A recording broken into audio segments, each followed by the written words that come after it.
Hello everyone, आज मैं आपके लिए एक्सप्लेन करूंगी ची रिफाइनिंग का एपिसोड नंबर 157। तो जैसा कि लास्ट एपिसोड में हमने देखा था कि शुआंग लिन के साथ पोर्टल के जरिए डोमेन नंबर 36 में पहुंच गए, जहां पर उन्हें सेकंड मेरिडियन तक पहुंचने के लिए कई सारी लेवल्स को पार करना था। वहां पर हमने कुछ कल्टिवेटर्स की फाइट देखी जो न जाने कब से सेकंड मेरिडियन में जाने के लिए आपस में ही फाइट कर रहे थे, और तभी उनकी नजर एंसेस्टर शुआंग पर गई जो कि आराम से चाय पी रहे थे। इसलिए उन्होंने एंसेस्टर पर भी हमला कर दिया, लेकिन शुआंग ने अपना हाथ झटकने से ही उनकी हालत खराब हो गई।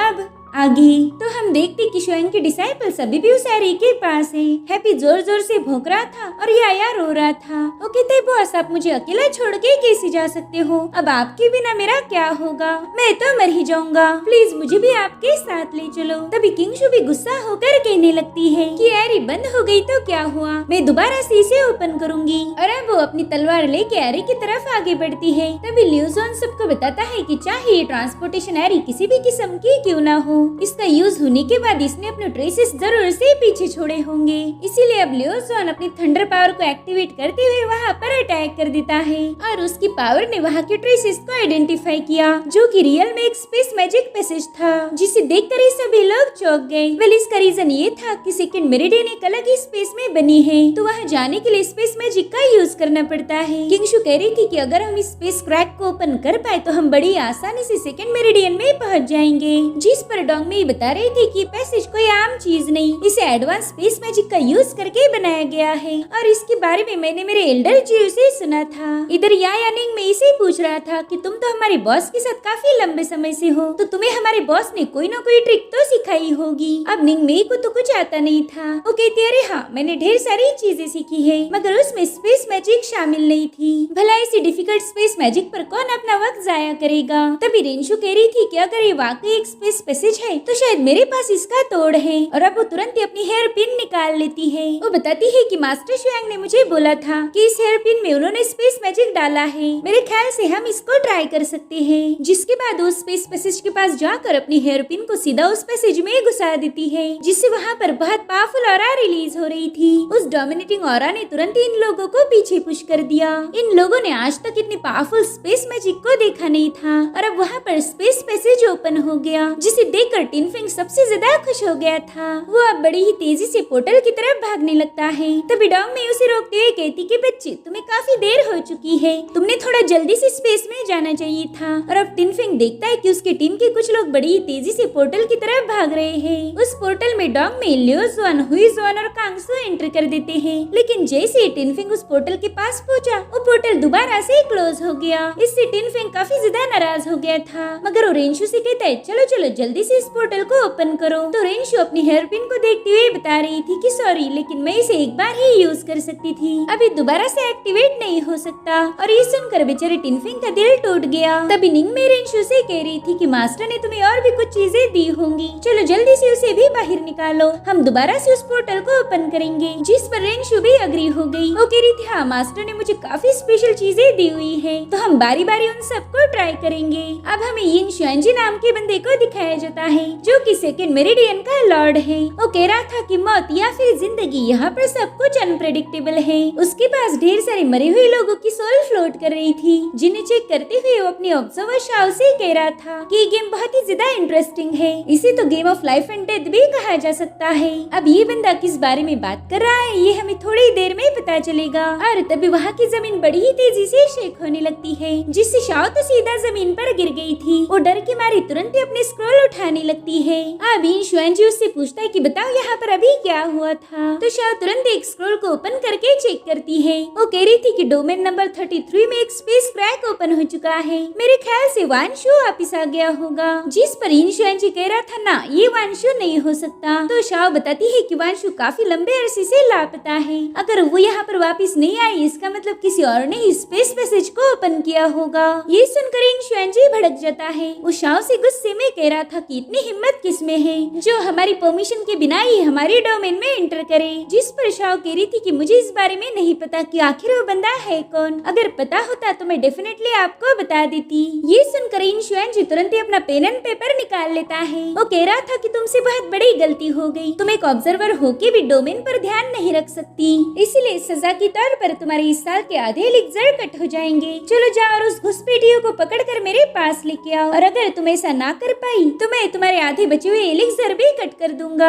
मुझे नहीं लगता कि फिर तुम यहाँ पर सर्वाइव कर पाओगी। शाओ भी चुपचाप से उसकी बातें मान जाती है। उसे कुछ भी करके उस पर्सन को ढूंढना था जो उनके सेकंड मेरिडियन में घुस चुका है। साथ ही वो इन शियान जी को बताती है कि जिस बंदी के पास करप्शन पावर है उसे कैप्चर कर लिया गया। वेल यहाँ पर वो फू इनकी बात कर रही थी। ये सुनकर इन शियान जी हंसने लगता है क्योंकि यहाँ पर सब कुछ उसकी प्लानिंग के अकॉर्डिंग ही हो रहा था। वही दूसरी तरफ डोमेन नंबर 36 में शुआंग ने एक बंदी को खत्म कर दिया। वो देखते कि उसकी सोल बॉडी से बाहर निकल रही है, जो कि शुआंग को काफी ज्यादा इंटरेस्टिंग लग रहा था। तभी एक कल्टीवेटर उन्हें बताता है कि ये जगह बहुत अजीब है, तुम्हें यहाँ के मैजिकल पावर के बारे में कुछ भी पता नहीं, चाहे तुम यहाँ पर हमें कितनी भी दफा क्यों न मार दो, हम दोबारा से रिवाइव हो जाएंगे। जिस पर शुआंग बताते हैं कि तुम लोग इमॉर्टल रेल्म के गॉड हो, तुम्हें मारने के बाद तुम दोबारा से जिंदा हो जाती हो और ये साइकिल ऐसा ही चलता रहेगा। तुम अपने साथियों को मारोगे और रिवाइव हो जाओगे। इट मीन्स कि इस गेम का कोई अंत नहीं, इसलिए इतने सालों से तुम ये गेम खेलते आए हो, लेकिन अभी तक कोई विनर नहीं बना। ये सब सुनकर वो बंदा चौंक गया। वो कहता है तुमने तो आते ही यहाँ के सीक्रेट को पहचान लिया, हमें इसे समझने में काफी ज्यादा देर लगी थी। तभी लिन शुआंग से कहती कि आपने एकदम सही पहचाना, इस सेकंड मेरिडियन में कोई भी रियल डेथ नहीं होती, बस यहाँ पर कभी न खत्म होने वाली जंग चलती आई है। इधर उस लड़की की सोल हवा में फ्लोट करते हुए ऊपर जाने लगती है। साथ ही वहाँ पर एक फॉर्मेशन भी क्रिएट हो गया था। शुआंग तो उस फॉर्मेशन को देखते ही पहचान गए कि ये तो शुआन पिंग टियान आई प्लेट है, ये सब इसी का जादू है। ये प्लेट किसी भी चीज को दोबारा से रीजनरेट कर सकती है और यही फॉर्मेशन वजह है कि सेकंड मेरिडियन में लोग मारे नहीं जाते। मगर लिन को वहाँ पर कोई भी फॉर्मेशन नजर नहीं आ रहा था। वो सोच रही थी कि मैंने तो शुआन पिंग टियान आई प्लेट के बारे में कभी सुना भी नहीं था, हालांकि मैं यहाँ पर हजारों सालों से रहती आई हूँ, मगर इस बंदे ने यहाँ पर आते ही उस सीक्रेट को जान लिया। आखिर ये बंदा इतना स्मार्ट कैसे हो सकता है। और तभी वो बंदी जिसकी अभी भी डेथ हुई थी वो दोबारा से वापस आ जाती है। वो कह रही थी कि मुझे लगा नहीं था कि इस बार मैं इतनी जल्दी रिवाइव हो जाऊंगी।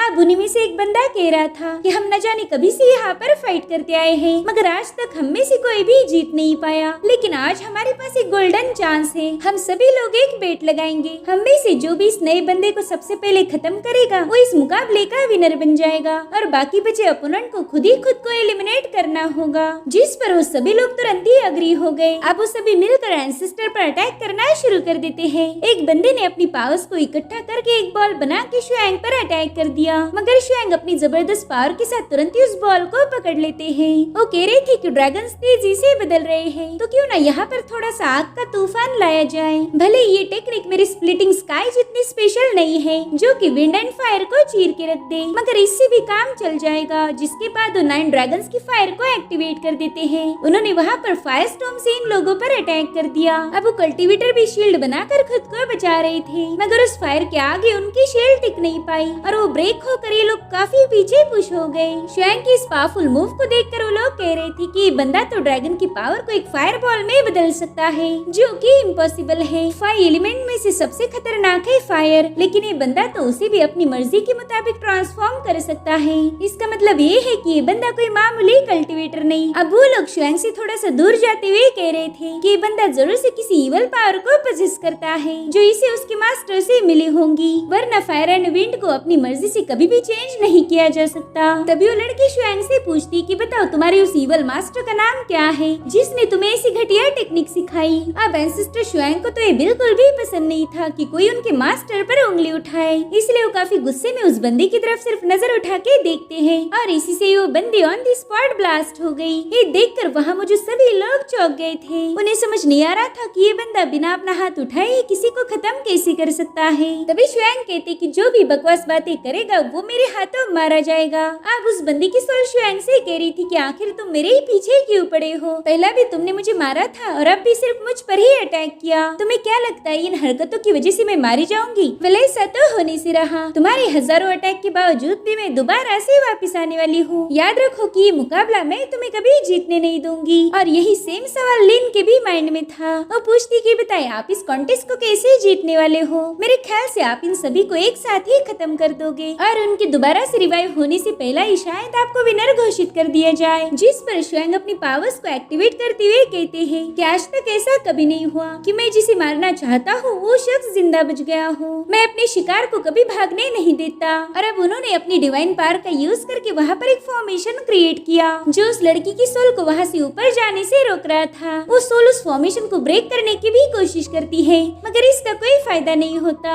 इसलिए अब वो सोल घबराती हुई शुआंग से पूछती कि आखिर तुम मेरे साथ क्या करना चाहते हो। बाद में वो लाइन पर भी आ गई थी। वो कहती कि देखो मैंने तुम्हारे मास्टर के बारे में जो भी बोला वो सब गलत था। मैं मानती हूँ कि मुझसे बहुत बड़ी गलती हो गई। लेकिन शुआंग उसकी एक नहीं सुनते। वो बड़े ही स्टाइल के साथ एक ही चुटकी बजाते हुए तुरंत ही उस फॉर्मेशन को ब्रेक कर देते हैं जिसमें उस लड़की की सोल भी डिस्ट्रॉय हो गई। इधर लिन बता रही थी कि मैं उस लड़की की ब्रीथिंग को महसूस नहीं कर पा रही। कहीं ऐसा तो नहीं कि इस बार वो सच में मारी गई हो। और एक्चुअल में हुआ भी वैसे ही था। उस लड़की के साथ ही देख पाते हैं कि उसकी सोल के छोटे छोटे पीसेस होकर डिस्ट्रॉय हो रहे हैं। और ये नजारा देखकर उन्हें बहुत बड़ा शॉक लग गया था क्योंकि इस डोमेन में आज तक ऐसा कभी नहीं हुआ कि कोई भी शख्स रियल में किसी को मार पाए। उस बंदी की सोल कम्प्लीटली डिस्ट्रॉय हो गई यानी कि अब वो दोबारा से रिवाइव नहीं हो पाएगी। वो शुआंग को देखकर हैरान होते हुए कह रहे थे कि ये इम्पॉसिबल है, तुमने जो भी किया ऐसा नहीं हो सकता। मगर शुआंग तो बस रिलैक्स होकर उनकी बातें सुन रहे थे। उन कल्टीवेटर्स को यकीन नहीं हो रहा था कि उनकी पार्टनर मारी गई। जो काम वो इतने सालों में ना कर पाए वो शुआंग ने एक ही चुटकी में कर दिया। इधर लिन भी शुआंग से काफी ज्यादा डरने लगी थी। वो दिल में ही कहती कि पता नहीं आखिर ये बंदा है कौन। इसने तो सेकंड मेरिडियन के नियम को ही चेंज कर दिया। यहाँ पर कोई मर नहीं सकता था मगर इन्होंने सेकंड मेरिडियन के पहले पर्सन को खत्म कर दिया। पता नहीं मैंने इसे यहाँ ला के सही किया या फिर गलत क्योंकि ये बंदा बहुत ही ज्यादा खतरनाक है। तब तक शुआंग अपनी पावर से उस बॉल को अपनी तरफ खींच लेते हैं। वो अपने सिंहासन से उठकर कहते कि चलो गेम को कंटिन्यू करें। मगर वो लोग तो शुआंग से काफी ज्यादा डर गए थे। उनमें से एक बंदा कह रहा था कि इस कॉन्टेस्ट को जीतने के चक्कर में मैं अपनी जान गंवाना नहीं चाहता, इसीलिए उसने खुद को ही एलिमिनेट कर दिया।